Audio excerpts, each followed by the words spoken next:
इस कथा के लेखक हैं इमरान कुरैशी। मेरा नाम रिया है, रिया माथुर। ये घटना जो मैं आपके साथ शेयर करने जा रही हूँ ज्यादा पुरानी नहीं है, बल्कि मेरे पिछले बर्थडे की है।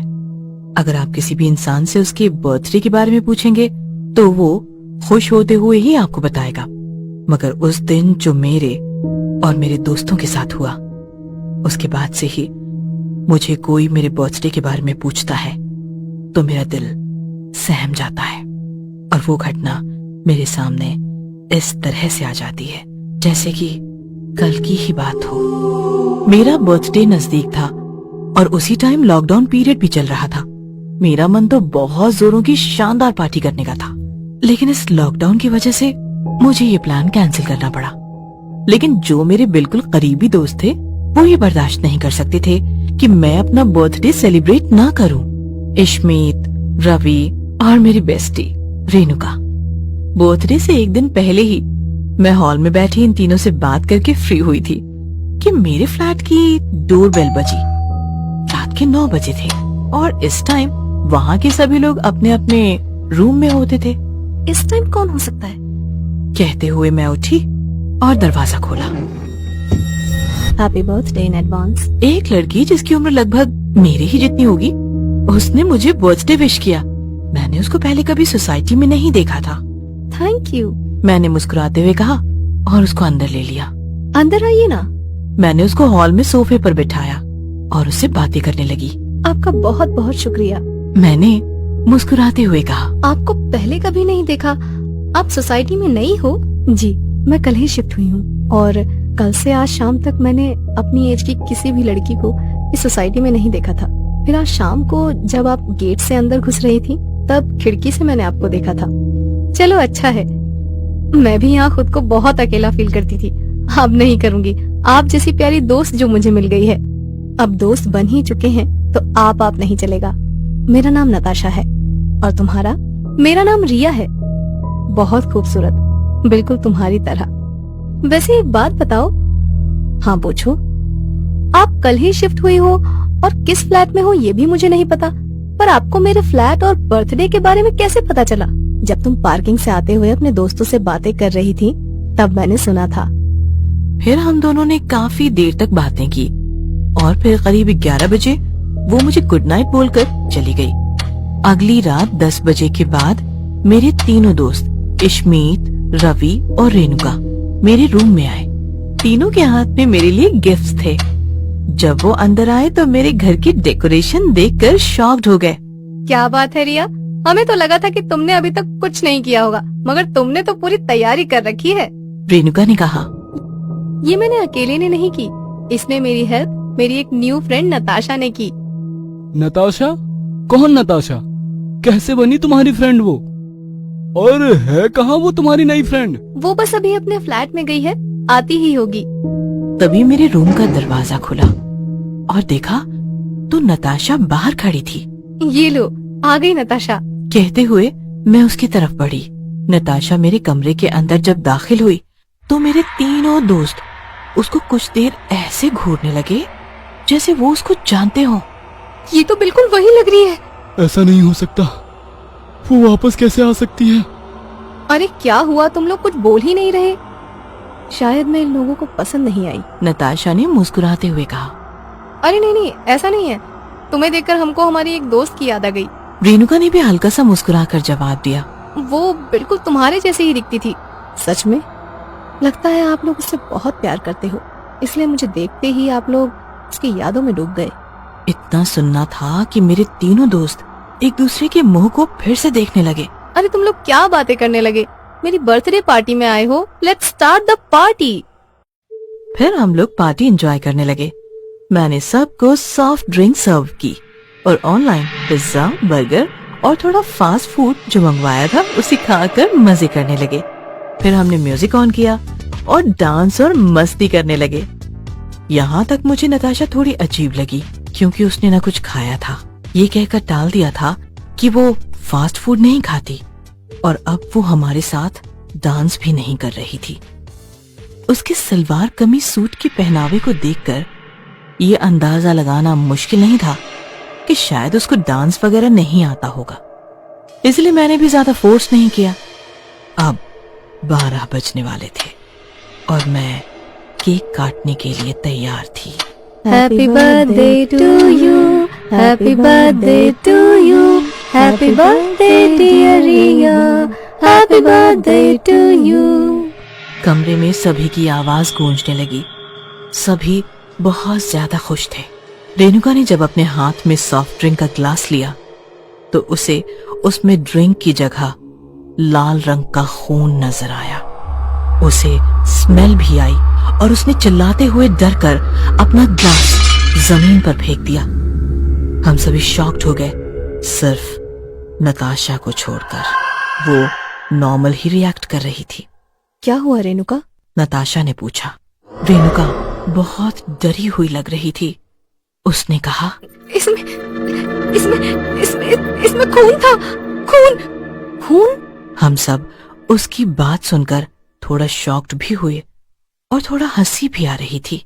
खून कैसे हो सकता है? ये तुम कैसा मजाक कर रही हो Renu?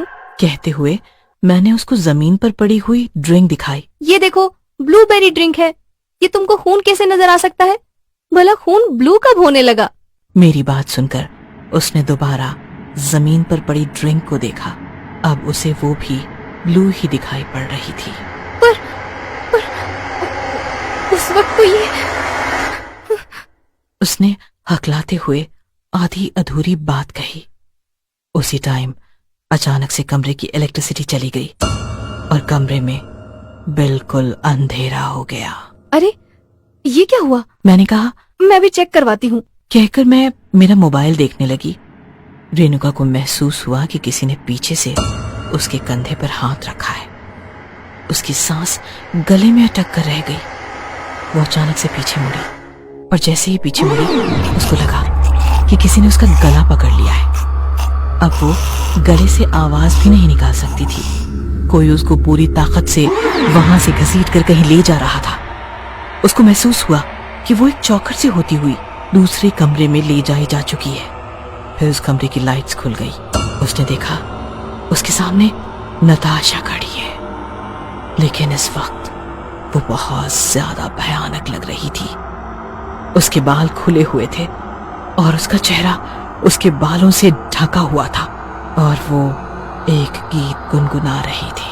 Happy birthday to you, happy birthday to you, happy birthday to you, happy birthday to you. बहुत ही डरावने स्वर में उसने कहा। फिर उसने एक झटके के साथ अपना सर ऊपर किया और रेणुका के बिल्कुल करीब आ गई। रेणुका बहुत जोरों से चिल्लाई, छोड़ दो मुझे, छोड़ दो। वो उसे दूर भागने की कोशिश में दरवाजे पर गई और लॉक खोलने की कोशिश करने लगी, लेकिन अभी दरवाजा खुल नहीं रहा था। बहुत डर लग रहा है अपनी मौत को सामने देखकर, नताशा ने शैतानी अंदाज में हंसते हुए कहा। मुझे जाने दो, मुझे जाने दो, प्लीज प्लीज मुझे जाने दो। रेणुका रोते हुए उसकी तरफ मुड़कर बोली, मैं भी ऐसे ही चिल्लाई थी तुम्हारे सामने, मैं भी इसी तरह डरी हुई थी, लेकिन तुम लोगों ने मेरी एक ना सुनी, मेरा मजाक बनाया। याद आया तुम्हें? नताशा ने कहा। ये सुनकर रेणुका की आंखें फटी की फटी रह गई। उसने कांपते हुए होठों से कहा, छाया, छाया तुम? हाँ, मैं छाया हूँ। छाया, छाया मुझे माफ कर दो। हमने बस तुम्हारे साथ एक प्रैंक खेला था, हमें नहीं पता था कि तुम। Happy birthday to you.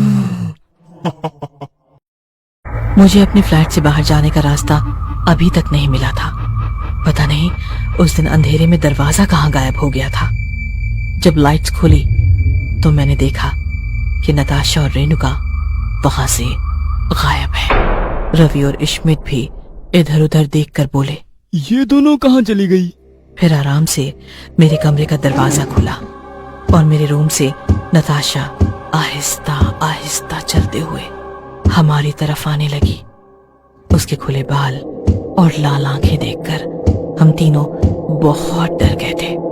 उसके हाथ में वही चाकू था जिससे उसने रेणुका को मार गिराया था, लेकिन हमें अभी तक इस बारे में कुछ भी नहीं पता था।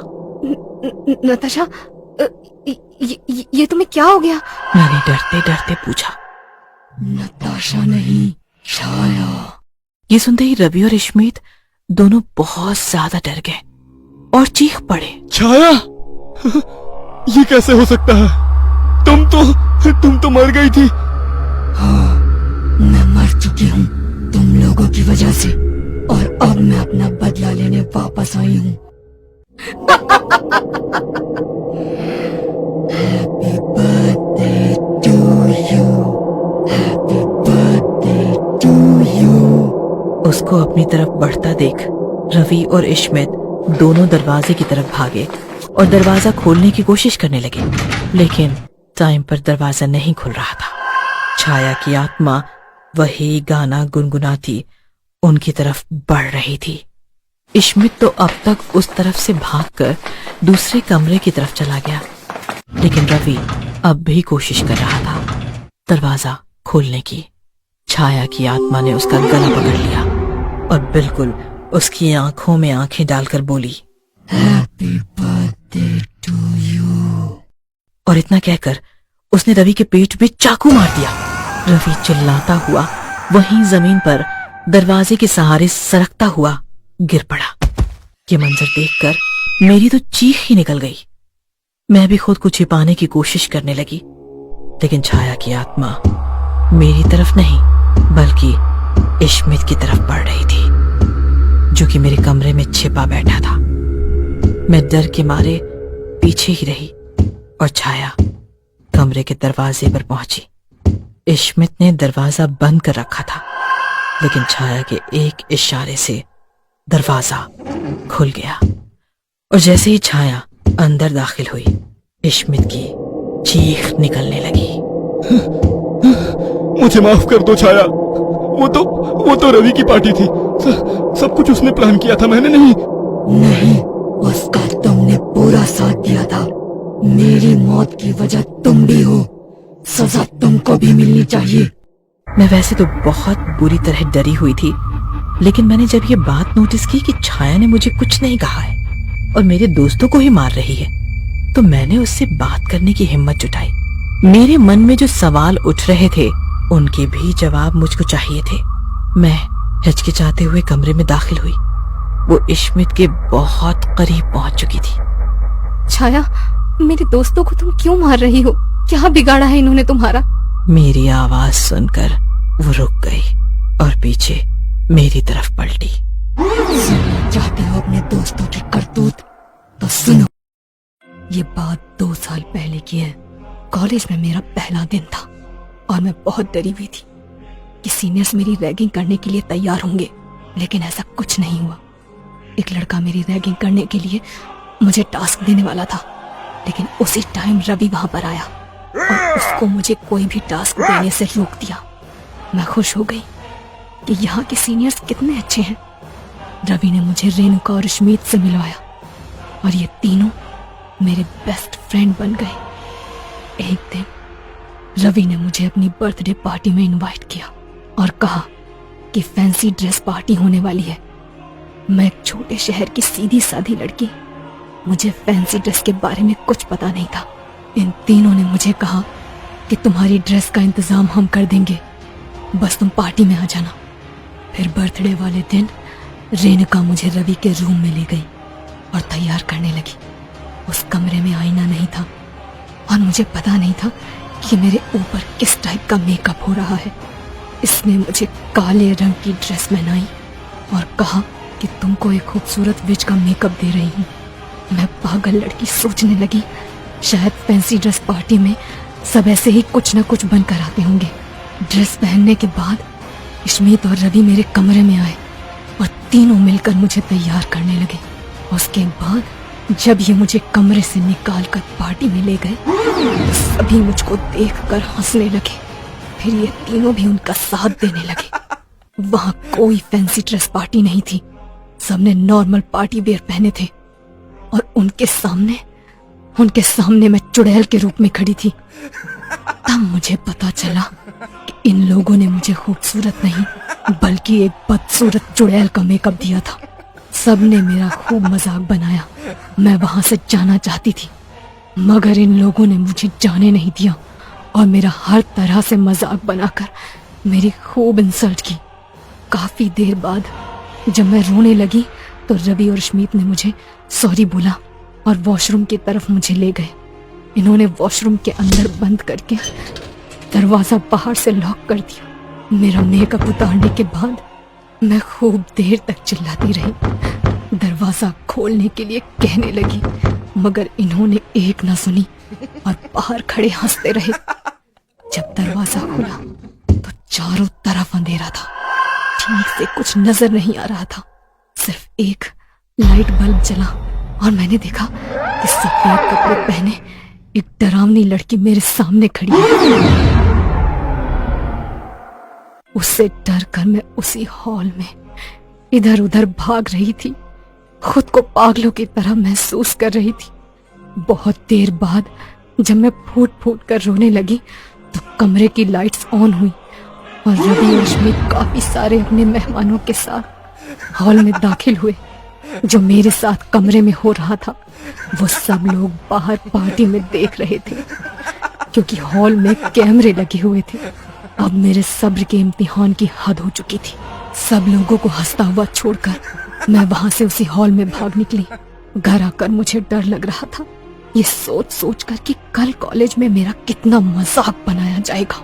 मेरा पढ़ लिख कर लॉयर बनने का सपना था, लेकिन अब मैं डिप्रेशन में इस तरह गुम गई थी कि कुछ भी समझ नहीं आ रहा था। उसी रात मैंने आत्महत्या कर ली।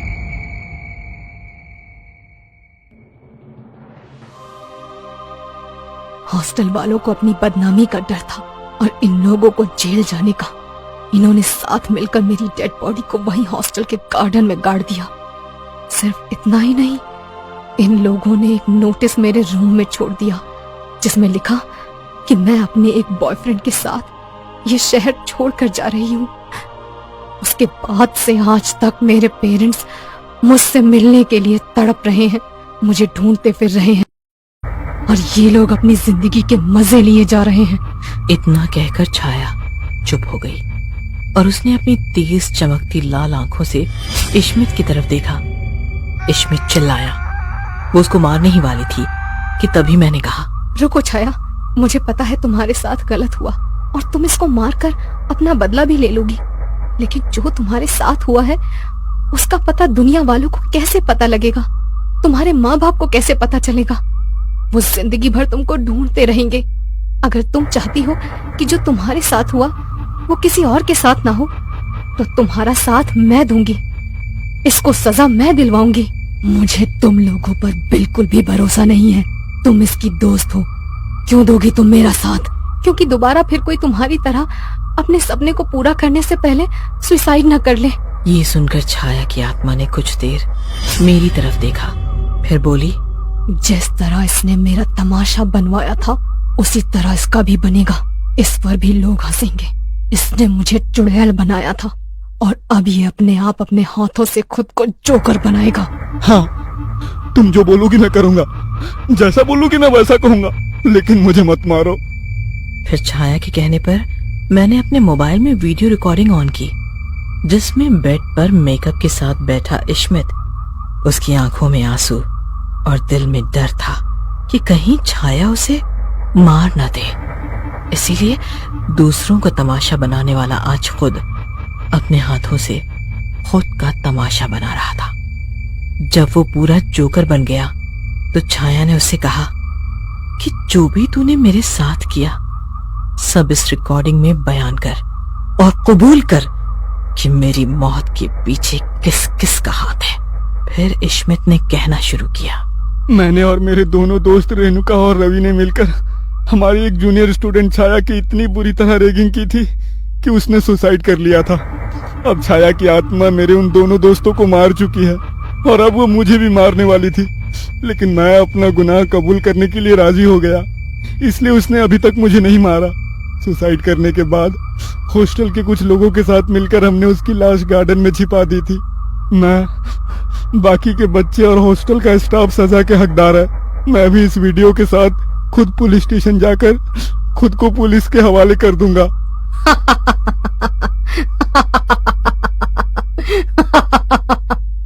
मैंने देर ना करते हुए उस वीडियो को अपने व्हाट्सएप ग्रुप और फेसबुक पर शेयर कर दिया और छाया को दिखा दी।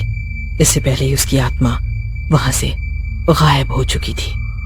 इसके बाद मैंने इश्मित को पुलिस स्टेशन चलकर अपना गुनाह कबूल करने के लिए कहा, तो उसने फौरन ही हाँ कह दी, क्योंकि उसको डर था कि छाया की आत्मा इस बार उसे नहीं छोड़ेगी। अगले ही दिन छाया के सारे गुनाहगार पुलिस की हिरासत में थे। उनको कोर्ट में पेश किया गया और सबको सजा सुना दी गई। उसके पेरेंट्स को भी पुलिस के थ्रू सब कुछ पता चल चुका था। इश्मित लॉकअप में था। रात के करीब 12 बजे थे। अब उसको सजा तो हो गई थी और राहत भी थी कि अब उसको छाया की आत्मा से डरने की कोई जरूरत नहीं है। Happy birthday to you. Happy birthday to you. Happy birthday